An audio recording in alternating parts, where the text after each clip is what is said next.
the upcoming trend. Dare I say our version of that for OIF, OEF was going from fuck all that Cold War shit. We need to learn IEDs and what are killing our guys and girls and our sister services right fucking meow. That was the shift. And just like everything, the sine wave goes up and then eventually it's going to come back down. OIF, OEF. And I'm not in, I'm removed from this almost 4 years, but it sounds like there's another curve going up. Yeah, my frustration during that and that curve that you talked about, and you're right, the guys in the field, the guys that were going to be going out there knew, all right, I don't need to learn BRAT anymore. I need to learn counter IED stuff. And we were talking earlier about our working with the Brits and how, applying those lessons to that mission is what saved a lot of lives. But the Air Force senior leadership was not embracing that shift. And I think that there was, and I saw it, again, kind of being on the outside, living in that Army-centric world, headquarters EUCOM and the DITRA, stuff. I was able to kind of look at things from a little bit of a distance. And I just saw that, when we're worried about what uniform we're wearing and that we're sending the wrong optics to be wearing an Army uniform, I thought, well, this is dumber than fuck, to quote Dale Mosier, God bless him.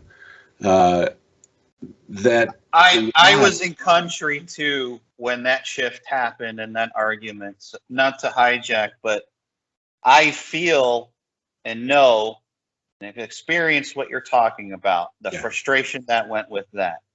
That was a big frustration.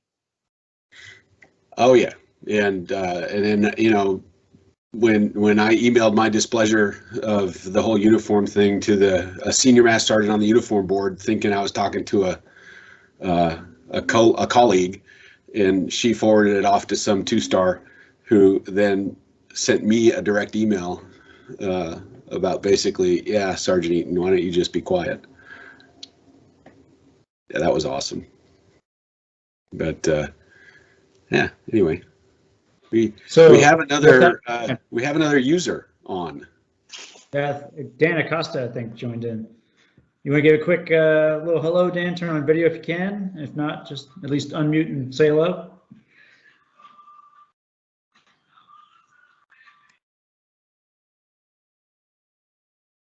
Maybe. Okay. We'll give him a chance, another chance.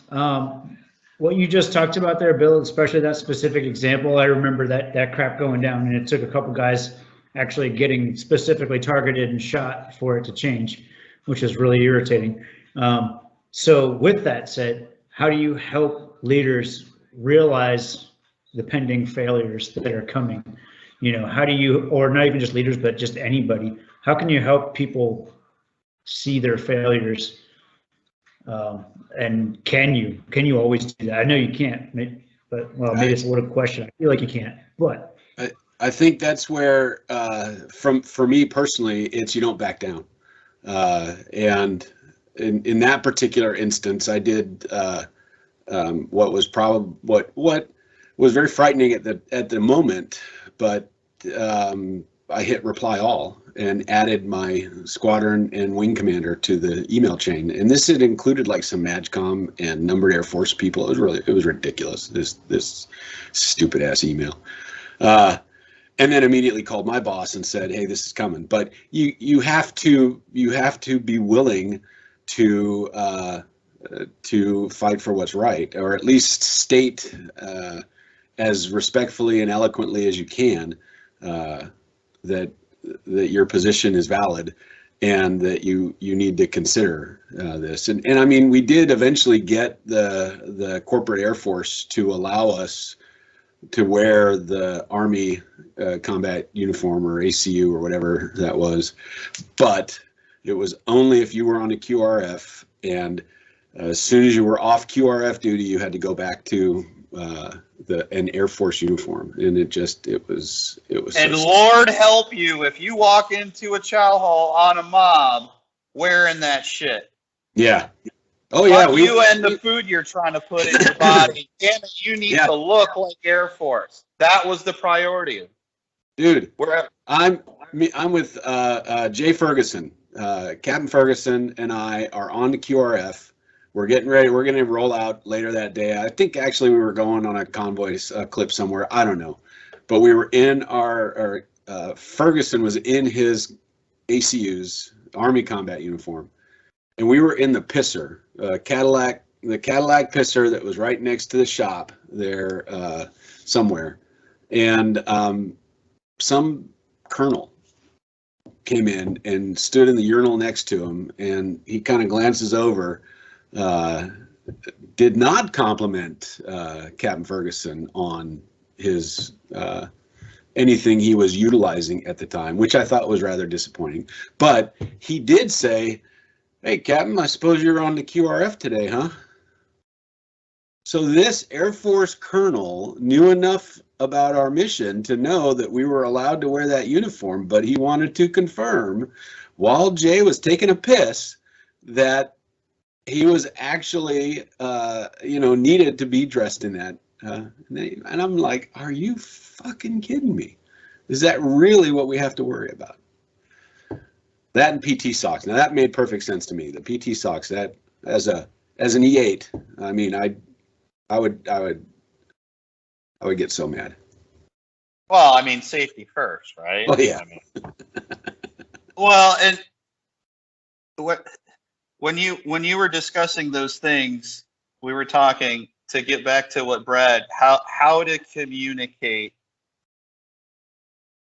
failure. Let's say somebody thinks it's 100% success, and maybe it's not.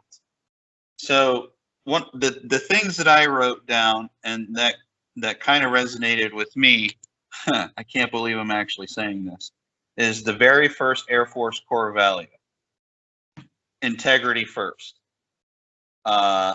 And I look at people whose actions and past actions speak to the integrity first concept more than others.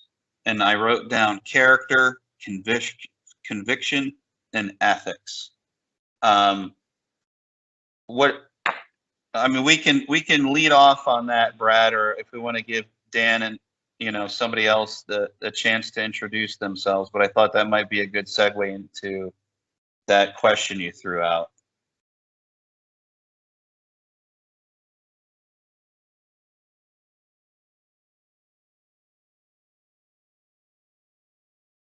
Dan, if you're on, we were just doing really short intros, like,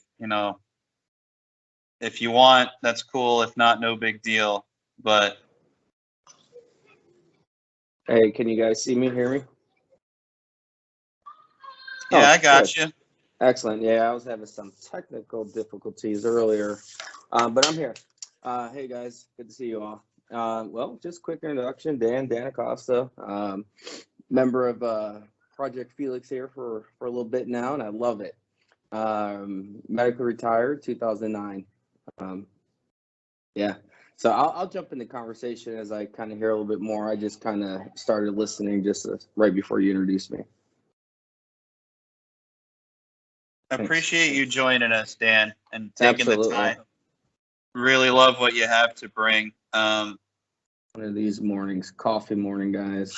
Got the EOD mug here. Oh yeah. Nice. Oh, there it is. Nice. But yeah, Brad or anybody else listening, or A-Rod, maybe would you guys be willing to talk to or maybe share some thoughts or stories on whatever position you've been in before, with any one of the airman tiers? How have we been able to maybe effectively, or in my case, not so effectively, communicate failure to a leader or a colleague? I can think of a real easy situation, and it's not a fun one, right? When you have peers that are not performing up to snuff, right? This goes back several years to a previous assignment. I won't name names or even where it was when it happened. However, this was in like the height of the Iraq War when things were going pretty crazy. And the base that I was at was getting tapped pretty hard. And we had a member of the team who was up for deployment, right? And myself and a bunch of my peers went into the flight commander's office and we said, you can't send this guy to where you're sending him. Send him to any of the back bases, but he cannot go to this combat zone deployment because it's way too dangerous. He is not performing to the level he needs to be performing at. And this was one of the hugest lessons for me because we did not get our way, right? He said, I can't do that. I have to send him because I have no proof because this guy is still completely certified. He is still completely trained and says this guy can go be a team member anywhere that we need to send him because we didn't have, training record entries and NFRs and whatever else, any other like documentation to back up what we were saying. And we failed because of that. We sent him there, and when he got there, thankfully, the leadership there recognized right away. They did call back to us and say, "Why did you send this guy?" And we looked at our captain. And we're like, "We tried not to, but he was right. We didn't have what we needed." And that was one hell of a learning experience for me where I failed.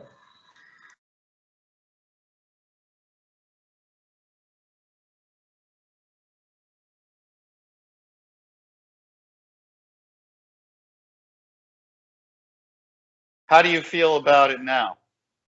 Do you still color it in that, or does it meet that checkbox of failure, or does it meet maybe you did what you could at the time with the information you had, and you did the best, and now looking back, do you still look at it the same way as a failure? How do you look at it now? No, it was a learning experience for sure, because it would never be a repeated issue, right? From then on out, like we knew what we had to do, and we knew what we needed to bring with us next time, and that was like a stepping stone, right? And it's sometimes unfortunate, like the level of risk and consequence that's involved. But there's only so much you can do at your level, especially when you're lower level in a large shop of many, many people. But no, I would say that wasn't. It was a learning experience, not a failure, But like some people could say, "Oh, well, we're sending this guy. We screwed up." Like, yeah, we did, but there's only so much we can do about it. So, what else can we do about it? Is make sure it doesn't happen again in the future. Yeah, that's I've worked with, and I've seen other teams that have worked with people who shouldn't have gone or shouldn't have been in those positions, and trying to communicate that before, during, and afterwards is yeah. So, hey, Rod, what you got? Well, so I got a couple. I definitely do agree with Bill. This is like a long game thing for me, right? You just have to always, if you feel strongly about it, you have to be willing to commit to it for the long haul. And so sometimes that can be difficult because sometimes when you challenge the status quo or when you bring up issues, it could be an isolating thing, right? Where you kind of you become the, I don't know, Chicken Little or whatever, right? And so, but if you feel it's important enough, you got to stick with it. I think when I think about this topic, I think about one of my most difficult deployments. It was in Afghanistan. We got there right at the beginning of the fighting season. I had been in Afghanistan before, but I was not prepared for the scale of ops that I was going to do on this deployment. It was a lot. And it just never stopped, and it just kept ramping up, and it never tapered off.